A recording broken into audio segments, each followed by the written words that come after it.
अस्सलाम वालेकुम स्टूडेंट्स, उम्मीद करता हूँ कि आप सब ठीक ठाक खैरियत से होंगे। इस लेक्चर में हम लोग स्प्रिंग 2021 का डिसीशन मेकिंग का एक पास पेपर डिस्कस करेंगे।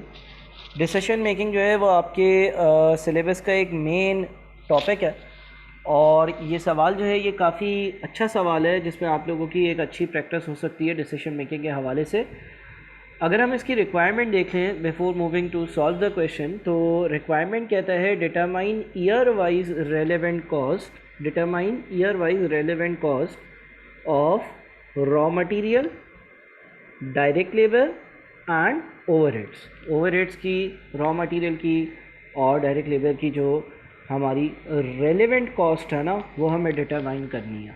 ठीक है ना, रॉ मटेरियल की, डायरेक्ट लेबर की और ओवरहेड्स की। 15 मार्क्स का सवाल है और ईयर वाइज करनी है, इसका मतलब एक से ज़्यादा साल होंगे। अच्छा जी, फॉर्मेटिंग एज़ यूजुअल मैं इतना ज़्यादा फॉर्मेटिंग नहीं पे फोकस नहीं करूँगा, वो आपने जो है वो सजेस्टेड आंसर से देखना होगा। मेरा प्राइम पर्पज़ ये होगा कि आपको सवाल की लॉजिक रैशनल समझा दूँ।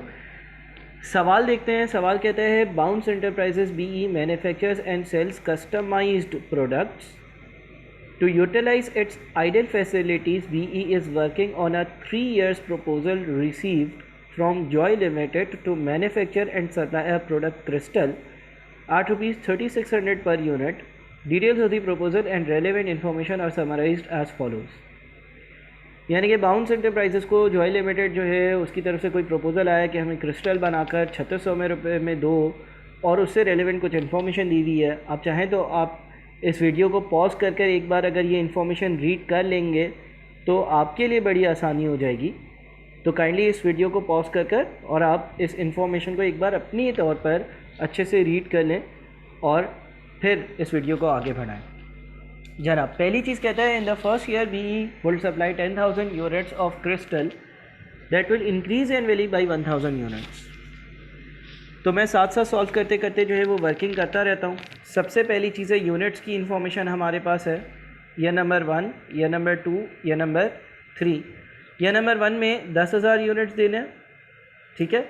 या नंबर 2 में 1,000 यूनिट्स पिछले साल से ज़्यादा, और या नंबर 3 में उससे पिछले साल से 1,000 यूनिट ज़्यादा, यानी कि 12,000 यूनिट्स। ये एक वर्किंग हो गई। A specialized machine for refining and finishing of crystal would be purchased at a cost of 8 million. The machine can be disposed of at 30% of its cost at the end of 3rd year. एक special machine ख़रीदनी पड़ेगी और वो special machine जो है वो crystal की refining और फिनिशिंग के लिए होगी। उसकी कीमत 8 मिलियन होगी। मशीन डिस्पोज ऑफ करी जा सकती है कॉस्ट के 30% पर तीसरे साल के आखिर में, ठीक है, तीसरे साल के आखिर में। अब ये जो मशीन से रेलेवेंट हमारी रेलेवेंट कॉस्ट वगैरह होगी वो ओवरहेड्स में जाती है। तो हम ज़रा इसको यहाँ पे नोट कर लेते हैं कि भाई ये ओवरहेड से रेलेवेंट कोई हिसाब किताब है, सही है, देख बाद में लेंगे ओवरहेड्स। अगला क्या लिखा हुआ है, BE depreciates it's plant and machinery 25% using reducing balance method. ये भी ओवरहेड्स में जाता है। अच्छा, ये याद रहे कि डेप्रिसिएशन जो है वो मेरा रेलेवेंट एक्सपेंस नहीं होता, लेकिन लेट्स सी देखेंगे कि क्या है। 4 पर पहले आ जाते हैं क्योंकि 4 जो है वो रॉ मटेरियल की बात कर रहा है, तो मैं चाह रहा था कि सबसे पहले मैं रॉ मटेरियल की रेलेवेंट कॉस्ट पर आ जाऊं। तो रॉ मटेरियल के बारे में कहता है कि 1 unit of crystal will require 2 kg of a raw material Z+ which is available in the market at ₹1,000। ये करंट परचेज प्राइस हो गई। रॉ मटेरियल से रेलेवेंट जो हमारी रेलेवेंट कॉस्ट होती थी कि अगर रेगुलर यूज़ में हो तो क्या होगा, रेगुलर यूज़ में ना हो तो क्या होगा, वो आपको सारी चीज़ें जो है वो पता होनी चाहिए, मालूम होनी चाहिए, याद होनी चाहिए, तभी आप इससे आगे बढ़ सकते हो। कहते हैं कि एक क्रिस्टल बनाने में 2 किलो रॉ मटेरियल लगेगा जिसका नाम जो है वो Z+ है। 1,000 रुपये उसकी जो है वो क्या कहते हैं बाज़ार में उसकी कॉस्ट है 1,000 रुपये। Presently 12,000 kilograms of raw material Z1 is available with BE, which was purchased at rupees 400 per kg for manufacture of a product which is now discontinued. Company के पास अभी 12,000 किलो पड़े हुए हैं Z1 के, जो BE ने परचेज़ किए थे 400 रुपये के हिसाब से कोई प्रोडक्ट बनाने के लिए, जो अब डिसकंटिन्यू हो गया है। डिसकंटिन्यू होने का मतलब ये है कि अब वो प्रोडक्ट बनाया नहीं जाता। Currently Z1 has no use, और इसका कोई इस्तेमाल नहीं है। तो एक चीज़ होती थी रेगुलर इस्तेमाल में हो तो रेलेवेंट कॉस्ट क्या होगी, रेगुलर इस्तेमाल में ना हो तो रेलेवेंट कॉस्ट क्या होगी। ये चीज़ रेलेवेंट इस्तेमाल में नहीं है। Available quantity of Z1 can be converted into 8,000 kilograms of Z plus at a processing cost of 550 per kg of input. Alternatively Z1 can be sold back to the supplier at 40% of its cost. अब वो ये कहते हैं कि यार आप चाहो तो आप Z1 से Z प्लस बना सकते हो। Z प्लस क्या था जो हमें चाहिए, Z प्लस क्या था जो हमें चाहिए, और बाज़ार में 1,000 रुपये का मिल रहा है, और हम Z1 से भी Z प्लस बना सकते हैं। Z1 से Z प्लस बनाएंगे तो 8,000 Z प्लस बन जाएंगे, हैं 12,000, लेकिन जब वो कन्वर्ट होगा तो किसी वजह से 12,000 के जो है वो 8,000 आपके Z प्लस बनेंगे eight a processing cost of 550 per kg। इसको प्रोसेस करना होगा, प्रोसेस करने के लिए जो है वो 550 रुपये के हिसाब से आपको खर्चा करना पड़ेगा। Alternatively Z1 can be sold back to the supplier at 40% of its cost, या फिर आप उसको सप्लायर को जो है वो वापस बेच सकते हो, और सप्लायर जो है वो 40% की कॉस्ट पर इसको परचेज़ कर लेगा। ठीक है, तो अब हमें समझना होगा कि भाई ये जो है ये सारी चीज़ें क्या हैं, किस तरह से इसको इनकॉर्पोरेट करना है। ठीक है, बहुत सारी बातें इस पर हो रही हैं, उन सारी बातों को हमें देखना होगा, हमें समझना पड़ेगा कि ये जो है क्या इसकी रेलेवेंट कॉस्ट हो सकती है। देखो एक चीज़ तो ये हो सकती है कि मैं बाज़ार से Z प्लस ख़रीद लूँ। ठीक है ना, एक सीधी सी बात है कि यार मैं तो या तो बाज़ार से ही Z प्लस जो है ना वो ख़रीद लूँ, परचेज़ कर लूँ, ऑब्टेन कर लूँ। अच्छा, बाज़ार से अगर ख़रीदता हूँ तो 1,000 रुपये का मिलता है। ठीक है, अच्छा कोई कॉमन क्लॉज अगर होगा ना सवाल में तो वो भी हमें देखना पड़ेगा। कॉमन क्लॉज का मतलब ये है कि फॉर एग्जांपल लेट से मैं आपको एक बात बताता हूँ, ये लेबर से रेलेवेंट क्लॉज है, लर्निंग कर्व की बातें हुई हैं, लर्निंग कर्व का टॉपिक आपने पढ़ा हुआ है और आपको जो है वो मालूम होगा, तभी आप डिसीजन मेकिंग पे आए हो। ये लेबर से रेलेवेंट है, ये ओवरहेड से रेलेवेंट है, लेकिन ये एक कॉमन क्लॉज है सवाल का। Inflation is estimated at 5% per annum on sales revenue and all cost with effect from year number 1। तो ये याद रखना है हमें, हर चीज़ पर 5% इन्फ्लेशन होगी। बहरहाल वापस से आते हैं अपनी चीज़ पर। देखो Z प्लस जो है वो बाज़ार में 1,000 रुपये का मिलता है, ये एक बात हो गई। ठीक है ना, अगर मैं लेट से Z1 को क्या कहते हैं Z प्लस में कन्वर्ट करता हूँ, अगर मैं Z1 को Z प्लस में कन्वर्ट करता हूँ, कन्वर्जन मारता हूँ, तो जब मैं कन्वर्जन करूँगा ना तो क्या होगा, आप ज़रा खुद से एक बार ज़रा इसकी वर्किंग सोचें कि अगर आप कन्वर्जन करेंगे, मैं 1 मिनट रुकूंगा आप लोगों के लिए, या आप इस वीडियो को पॉज कर सोच सकते हैं कि भाई अगर कन्वर्जन करी जाएगी तो क्या होगा। पहली चीज़ तो ये होगी कि मैं Z1 जो है सप्लायर को बेच नहीं सकूँगा, ऐसा है। पहली चीज़ ये होगी कि मैं Z1 जो है वो सप्लायर को बेच नहीं सकूँगा, तो बेच नहीं सकूँगा तो जो कमा सकता था वो कमा नहीं पाऊँगा। तो इसका मतलब ये हो गया कि सप्लायर उसको 400 जितने में आपने ख़रीदा था उसका 40%, 400 का 40% जो भी बनता है, 400 का 40% 160 बनता है, इतने में आपसे ख़रीदने को तैयार है।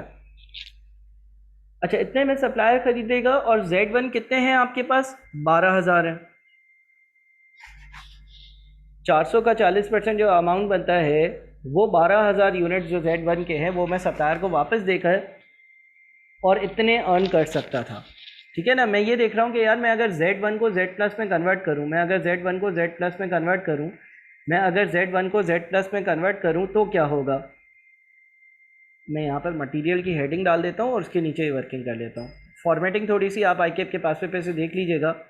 देखो मैं ये देख रहा हूँ कि यार अगर Z प्लस जो है उसके 8,000 यूनिट्स ऑब्टेन करे जाएँ Z1 को कन्वर्ट कर तो एक चीज़ ये होगी कि जो 12,000 Z1 के यूनिट्स हैं जो मैं 400 इंटू 40% के हिसाब से बेच सकता हूँ, वो नहीं बेच पाऊँगा, ये कमा नहीं पाऊँगा। ठीक है, और क्या नहीं हो पाएगा या क्या ख़र्चा लगेगा, और Z1 से Z प्लस बनाने के लिए मुझे 550 रुपीज़ पर kg ऑफ इनपुट भी खर्च करने पड़ेंगे। ठीक है, तो अगर मुझे ये पैसे भी खर्च करने पड़ेंगे तो इसका मतलब ये हो गया कि मेरी जेब से कुछ पैसे भी जाएंगे और वो होंगे 12,000 इंटू 550, 12,000 इंटू 550, ठीक है। तो ज़रा हम वापस से देखते हैं, ठीक है। अच्छा देखो होगा क्या कि आप अच्छा हाँ, इसमें इन्फ्लेशन भी आएगी। ये जो कन्वर्जन की कॉस्ट है 550 की, ईयर 1 पर ये कन्वर्जन की कॉस्ट जो है वो 1.05 से भी मल्टीप्लाई होगी ना। देखो दो बातें ये है कि भाई एक तो ये है कि आप जब 12,000 Z1 को Z+ में कन्वर्ट करोगे तो उनको बेचकर जो पैसे कमा सकते थे वो नहीं कमा पाओगे। दूसरी जो बात है वो ये है कि आप जो है वो इसको कन्वर्ट करोगे, उसके लिए आपको ख़र्चा लगेगा। और ये दो चीज़ें होने के बाद आपको जो है वो 8,000 Z+ मिलेंगे। 8,000 Z+ मिलेंगे यानी कि कन्वर्ट करने की वजह से एक Z+ आपको 1106.25 का पड़ रहा है। देखो ये पैसे आपको मिलेंगे नहीं, ये आप कमा नहीं सकोगे, सही है ना। और ये आपको कन्वर्जन के लिए पे करना पड़ेगा। तो टोटल आपका कॉस्ट एक तरह से ये हो गई, और आपने इसको 8,000 से डिवाइड किया तो कॉस्ट पर केजी आ गई जो कि 1106.25 है। अगर मैं बाज़ार से ख़रीदता हूँ तो बाज़ार से 1 किलो 1,000 रुपये का आ जाता है, लेकिन मुझे ईयर 1 पर परचेज़ करना है आज से 1 साल बाद, तो 1,000 इंटू 1.05, क्योंकि 5% की इन्फ्लेशन है सालों के बीच में, तो 1050 का। तो क्या बेहतर है, 1106.25 बेहतर है या 1050 बेहतर है? ऑब्वियसली 1050 ही बेहतर है। तो अब ईयर 1 की कॉस्ट कैलकुलेट करते हैं। ईयर 1 में मुझे 10,000 यूनिट्स बनाने हैं क्रिस्टल के, हर यूनिट पर 2 किलो Z लगेगा और 1 किलो 1050 का आएगा, यानी कि ये कोई 21 मिलियन बनता है। ईयर नंबर 2 में हर यूनिट पर 2 किलो चाहिए, 11,000 यूनिट्स बनाने होंगे। 1 किलो 1050 का ईयर नंबर 1 पर आता था, इसमें सिर्फ 0 से 1 की इन्फ्लेशन शामिल है। मज़ीद 1 साल आगे जाऊंगा तो 1.05 से मल्टीप्लाई करना पड़ेगा। और फाइनली आखिरी वाला जो साल है उसके लिए आप अगेन ईयर 3 की quantity multiplied by 2 multiplied by 1050 multiplied by 1.05 multiplied by 1.05, 2 बार 1.05 से हम मल्टीप्लाई करेंगे। ये मेरी रेलेवेंट कॉस्ट है मटेरियल की, ये मेरी मटेरियल की रेलेवेंट कॉस्ट है, ठीक है। ये मेरी मटेरियल की रेलेवेंट कॉस्ट है, रेलेवेंट कॉस्ट फॉर मटेरियल, ये मेरी रेलेवेंट कॉस्ट है मटेरियल की। थोड़ा सा ट्रिकी थी, इसको आपको ज़रा सोच समझ कर वापस से वर्कआउट करना होगा और देखना होगा कि मैंने क्या क्या इम्पैक्ट्स लिए हैं। अच्छा जी, मटेरियल की वर्किंग हो गई, इसके बाद हम लेबर पर आ जाते हैं। अच्छा, लेबर में क्या लिखा हुआ है? Crystal will be produce in batches of 1000 units each and the first batch will require 2,500 skilled labor hours. Learning curve effect is estimated at 90%, but that will remain effective for the first 9 batches only. At 90%, the index of learning curve is negative 0.152. B hires skilled laborers at a rate of 260 per hour. It is expected that if the project is not accepted, then there will be 2,200 idle labor hours available for each year. तो पहले तो हमें अब इसमें learning curve को involve कर और number of hours ढूंढने होंगे कि आखिर हमें कितने घंटों की ज़रूरत है। अच्छा, 9 बैचेस पर जो है वो लर्निंग रुक जाती है, तो आप लोग सब जानते हो कि वो 9th जो बैच है उसकी हमें वैल्यू निकालनी होगी। अच्छा, एक बैच में कितने यूनिट्स हैं? Crystal will be produce in batches of 1000 units each, ठीक है। एंड फर्स्ट, ठीक है, तो हम 9th बैच की पहले तो वर्किंग करते हैं। 9th बैच की वर्किंग करने के लिए हम क्या करते हैं, ए यानी कि पहले बैच पे लगने वाला टाइम इंटू एक्स यानी कि 9 बैचेस, पावर बी यानी कि नेगेटिव 0.152 मल्टीप्लाइड बाई 9, ये 9 बैचेस का टोटल टाइम आया। अच्छा, 8 बैचेस का टोटल टाइम निकालने के लिए, 8 बैचेस का टोटल टाइम निकालने के लिए बस इसको 9 को 8 कर दो, तो आपके पास जो है वो 9th बैच का जो टाइम आ रहा है वो 1531.2.5 आ रहा है। ये लर्निंग कर्व के चैप्टर में आपने जो है सारी चीज़ें पढ़ी हुई हैं कि ये लर्निंग कर्व के चैप्टर में आपने ये पढ़ा होगा कि भाई ये 9th बैच का टाइम कैसे निकालना है और इसकी जो है वो डिटेल्स वगैरह XYZ आपने डिस्कस उसमें करी हुई है उन चैप्टर्स में। अच्छा, लेबर में अब दो तरह के लेबर है ना, हम पहले वर्किंग जो कर रहे हैं वो स्किल्ड लेबर की कर रहे हैं। लेबर में हमारे पास जो स्किल्ड है ना उसकी बात कर रहे हैं। अब स्किल्ड लेबर की अगर हम बात करते हैं तो हमें जो टोटल आवर्स चाहिए स्किल्ड लेबर के, पहले तो वो देखते हैं कि टोटल आवर्स की कितने आवर्स की हमें ज़रूरत है। ठीक है ना, हम कैसे ये देख सकते हैं कि कितने आवर्स की ज़रूरत है। हमारे पास crystal will be produce in batches of 1000 units, 1000 units के बैचेस में प्रोडक्शन होगी, यानी कि यहाँ पर मैं नीचे बैचेस लिख लेता हूँ। इसको किया 1000 से डिवाइड, 10 बैच पहले साल। इसको किया 1000 से डिवाइड, 11 बैच दूसरे साल। इसको किया 1000 से डिवाइड, 12 बैचेस तीसरे साल। तो जनाब नंबर ऑफ आवर्स, पहले साल जो नंबर ऑफ आवर्स चाहिए होंगे ना, यहाँ पर मैं आवर्स लिखता हूँ, वो होंगे ये वाली वैल्यू। ठीक है, और ये जो आपकी वैल्यू अल्लाह भला करे ये है आपके पहले 9 बैचेस की वैल्यू, लेकिन पहले साल क्योंकि 10 बैचेस बन रहे हैं, पहले साल क्योंकि 10 बैचेस बन रहे हैं तो एक आपको एडिशनल 9th बैच की वैल्यू ऐड करनी होगी। दूसरे साल 11 बैचेस बन रहे हैं तो ये वाली वैल्यू प्लस इसका डबल 10वें और 11वें बैच के लिए। तीसरे साल 12 बैचेस बन रहे हैं तो ये वाली वैल्यू प्लस इस चीज़ का मल्टीप्लाइड बाई 3, क्योंकि 9 के ऊपर 3 बैचेस ज़्यादा बन रहे हैं। ऐसा है, सही है। आई होप कि यहाँ तक बात क्लियर होगी। अच्छा नहीं, एक मिनट। लेबर की लर्निंग तो यहाँ से स्टार्ट हुई ना, पहले 9 बैचेस का टाइम और 11वें 10वें बैच का टाइम इसमें शामिल है, और उसके बाद फिर लर्निंग स्टॉप हो गई होगी। हर साल भूलेगा थोड़ी, तो वापस से 1531.5 को हम 11 से और इसी को हम 12 से मल्टीप्लाई करते हैं तो 18377.62। ठीक है जनाब, ये नंबर ऑफ़ आवर्स मुझे चाहिए होंगे, इतने नंबर ऑफ़ आवर्स की मुझे ज़रूरत है जब मैं डायरेक्ट लेबर की बात करता हूँ। अच्छा, अब सिलसिला कुछ इस तरह का है कि आपके पास जो है वो लेबर के आइडल टाइम्स भी है ना, आइडल आवर्स भी हैं। देखो, it is expected that if the project is not accepted then there will be 2200 idle labour hours available for each year. तो इसका मतलब ये हो गया कि यार पहले साल जो है ना, पहले साल जो लेबर की रेलेवेंट कॉस्ट होगी, स्किल्ड लेबर की अगर मैं बात करूँ तो वो स्किल्ड लेबर की रेलेवेंट कॉस्ट जो है वो ज़ीरो होनी चाहिए। बिकॉज पहले साल जो है, पहले साल की अगर हम बात करते हैं तो पहले साल जो है नहीं, ज़ीरो नहीं होनी चाहिए, सॉरी, 17,643 आवर्स टोटल चाहिए। उसमें से पहले 2200 घंटे तो आइडल है ना, पहले 2200 घंटे जो आइडल हैं उसकी कोई इंक्रीमेंटल कॉस्ट नहीं है तो वो हटा देते हैं। सही है, इसकी कोई पहले 2200 घंटों की कोई रेलेवेंट कॉस्ट नहीं होगी, क्योंकि अगर हम प्रोजेक्ट नहीं करते तो 2200 घंटे जो है वो लेबर ऐसे ही बिला फजूल बैठा हुआ ही होता। तो पहले वाले 2200 घंटे जो हैं उसकी तो किसी किस्म की कोई कॉस्ट नहीं होगी। बाकी जो आवर्स बच जाते हैं उसकी कॉस्ट क्या होगी?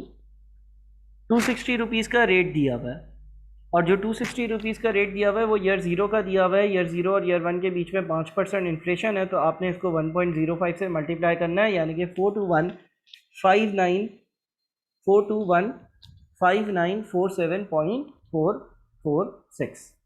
दूसरे साल के लिए ये वाली value into 260 into 1.05 into 1.05, year 0 से 1 और ईयर 1 से ईयर 2 की इन्फ्लेशन 37147। इसको दोबारा से चेक कर लेते हैं। अच्छा, ये 260 है ना, ठीक है, ज़रा इसको देखूं एक मिनट में। आपके पास दूसरे साल 16846 आवर्स है, ठीक है, और रेट जो है आली, एक minute, it is expected that if the project is not accepted then there will be 2200 idle labor hours available for each year। हर साल idle hours होंगे, सही है। तो हर साल idle hours होंगे तो इसका मतलब सेकेंड ईयर भी हम 2200 हटाएंगे, और जो बच जाता है उस पर 260 इंटू 1.05 इंटू 1.05 होगा, यानी कि 4198320 होगा।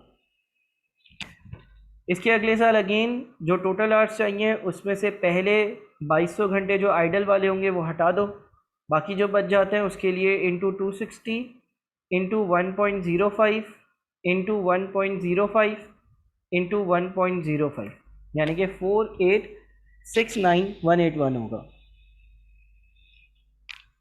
ठीक है। अच्छा जी, उसके बाद फिर हम आ जाते हैं, अगला हमारा जो लेबर है वो सेमी स्किल्ड है, उसकी वर्किंग करता है। आगे आपके पास लिखा हुआ है we would also require 1200 semi skilled labours per batch which is available at a cost of 150 per hour, alternatively this can be outsourced at a cost of 195 per unit. 150 रुपये पर आवर, ठीक है। और हर batch बनाने के लिए 1200 घंटों की ज़रूरत होगी, ये आपके पास पहला ऑप्शन है। दूसरा ऑप्शन ये है कि आप आउटसोर्स कर कर और हर यूनिट पर 195 रुपीज़ पे करते हो। अब अगर हम लेट्स से इसकी कैलकुलेशन करते तो पहले ये देख लेते कि यार अगर मैं खुद लेबर हायर कर कर पेमेंट करता हूँ तो कितनी पेमेंट करनी होगी। देखो पहले साल 10 बैचेस बनाने ना, पहले साल 10 बैचेस बनाने, 10 बैचेस की कॉस्ट क्या हो जाएगी, 1200 घंटे इंटू 10 बैचेस, तो 1200 इंटू 10 जो है वो आपके पास टोटल टाइम आ गया बैचेस का, ठीक है। और टोटल टाइम जो है इस पे आली रेट 150 का अप्लाई होगा और 1.05 का फैक्टर अप्लाई होगा। ये आपके पास जो कॉस्ट आ रही है, ये आपके पास जो कॉस्ट आ रही है, ये 10,000 यूनिट्स की कॉस्ट आ रही है। भाई 1200 घंटे एक बैच पे चाहिए, 10 बैचेस हैं तो 12,000 घंटे हुए, मल्टीप्लाइड बाई 150 जो आली रेट है उससे एक अमाउंट बनी, और 1.05 क्योंकि ईयर 0 से ईयर 1 के बीच की इन्फ्लेशन है, बिकॉज वैल्यूज़ ईयर 1 पर दी हुई हैं, डिवाइडेड बाई 10,000, तो एक यूनिट की कॉस्ट 189 बनती है। सही है। जबकि अगर हम बाहर से ख़रीदेंगे तो एक यूनिट की जो कॉस्ट है वो 195 इंटू 1.05, क्योंकि वो ईयर 0 की कॉस्ट है 195, ईयर 1 की कॉस्ट का मतलब है 5% से उसको इंक्रीज करेंगे 204.75 बनती है। तो ये ज़्यादा महंगा है और ये सस्ता है, यानी कि मुझे खुद ही जो है वो यूनिट्स पर खर्चा करना चाहिए। तो 189 इंटू ये पर यूनिट कॉस्ट निकाली थी, नंबर ऑफ़ यूनिट्स, ये आता है आपका 189,000, फिर 189 इंटू अगले साल के number of units into 1.05, cost को 5% से इंक्रीज करना है 2182950, फिर उससे अगले साल 189 इंटू 12,000 इंटू 1.05 इंटू 1.05, क्योंकि 189 में 2 बार इन्फ्लेशन इंक्लूड करनी होगी, तो 25,00740। तो यह हमारे पास सेमी स्किल्ड लेबर की रेलेवेंट कॉस्ट हो गई। इसके बाद आगे बोलते हैं variable overheads will be charge ₹140 per skilled labour hour, fix cost associated with the proposal other than depreciation is expected to be 3.2 million per annum, 25% of which will be allocated overhead. अब हम overheads की working पर आते हैं।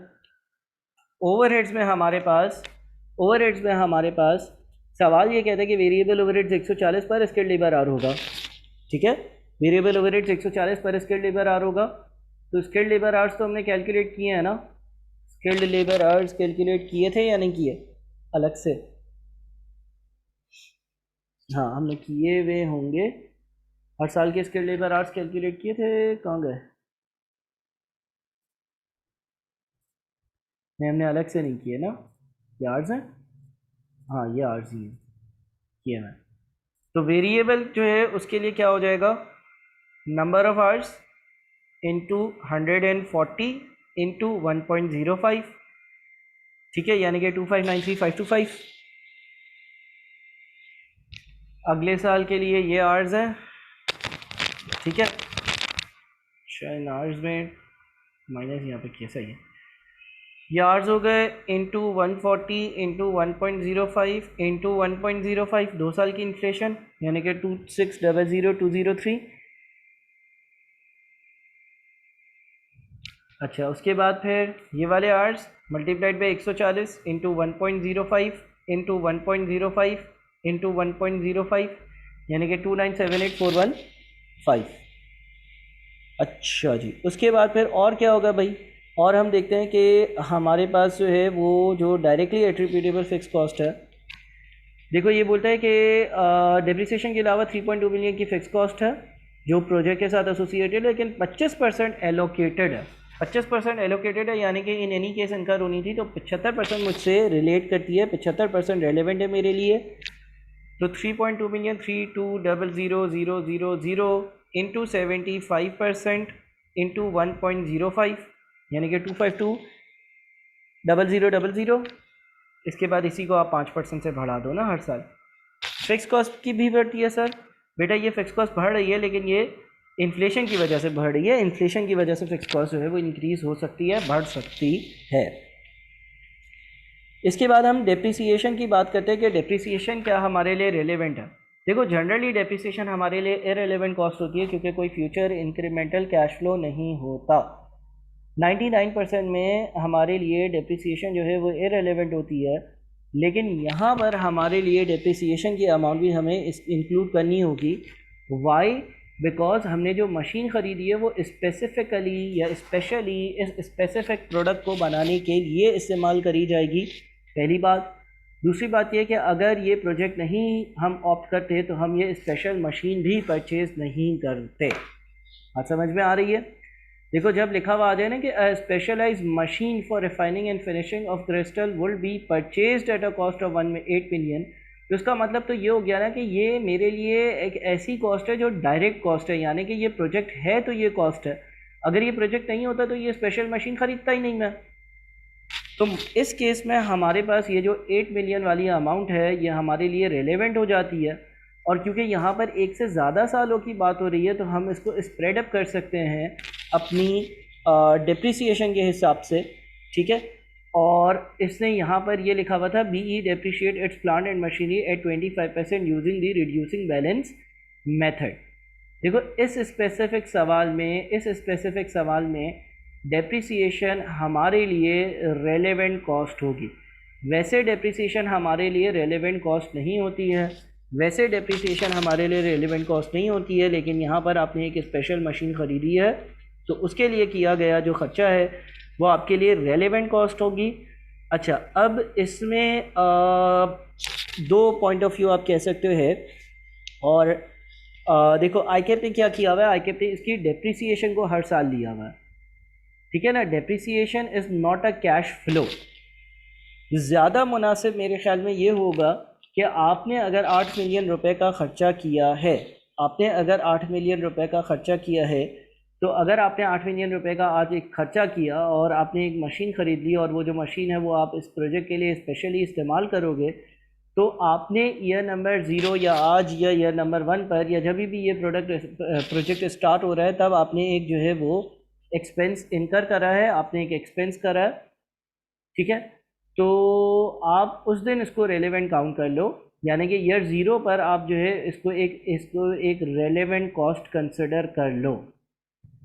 लेकिन यहाँ पर बात यह है कि सवाल कहता है determine year wise relevant cost. हर साल की रेलेवेंट कॉस्ट अलग अलग लिखो। रॉ मटेरियल और लेबर में तो मसला नहीं था, ओवरहेड्स में मसला ये है कि डेप्रिसिएशन जो है जिस पर्टिकुलर चीज़ की डेप्रिसिएशन है वो चीज़ हमने ख़रीदी कब है, वो हमने ईयर 0 पर ख़रीदी है और तब हमने एक ख़र्चा किया है, और हमारे लिए ये उस दिन की उस स्पेसिफिक वक्त की रेलेवेंट कॉस्ट होनी चाहिए।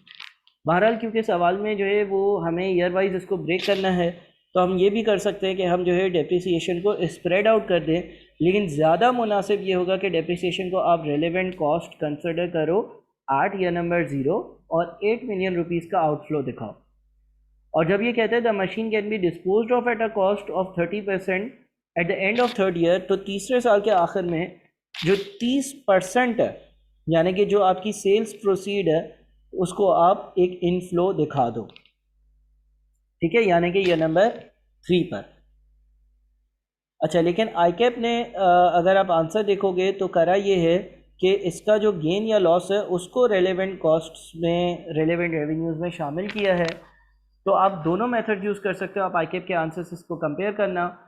एक बेहतर तरीका ये होगा कि यार आप जो है जब वो मशीन परचेज़ कर रहे हो तब उसको आप एक आउटफ्लो दिखाओ 8 मिलियन का, क्योंकि ये पैसा आपकी जेब से गया है इस प्रोजेक्ट को करने के लिए। और जब मशीन बेचोगे तो 30% पैसा आ जाएगा, तो उसको आप एक इनफ्लो दिखा दो 30%, ठीक है, 240 का। तो ये सारी कहानी थी। इस सवाल को मैंने डिस्कस किया, लेकिन इसके एंड में थोड़ी सी डेप्रिसिएशन वाली बात जो है वो आईकेप की ट्रीटमेंट थोड़ी सी आप देख लीजिएगा और मुझसे ज़रा डिस्कस भी कर सकते हैं। हम इसको डिस्कस कर कर एक कंक्लूजन पर आ सकते हैं, बट डेप्रिसिएशन में थोड़ा सा जो है ना वो मेरा पॉइंट ऑफ व्यू डिफरेंट है। वो ये है कि ईयर 0 पर इसको एक रेलेवेंट आउटफ्लो और ईयर नंबर 3 पर इसको एक रेलेवेंट इनफ्लो शो करना ज़्यादा बेहतर है, क्योंकि यहाँ पर कैश गया है और 8 मिलियन गया है और यहाँ पर कैश आया है और 2.4 मिलियन आया है। सवाल में लिखा हुआ है ना कि डिस्पोजल 30%, हाँ, the machine can be dispose of at 30% of its cost at the end of third year, और डेप्रिसिएशन को बीच में हम अकाउंट फॉर ना करें। ठीक है जनाब, तो आई होप कि आपको ये सारी बातें समझ में आई होंगी। अच्छा सवाल था बहुत, और बहुत चीज़ें इसमें सीखने को मिलेंगी। Kindly do not this question properly after watching video a couple of times. बहुत शुक्रिया।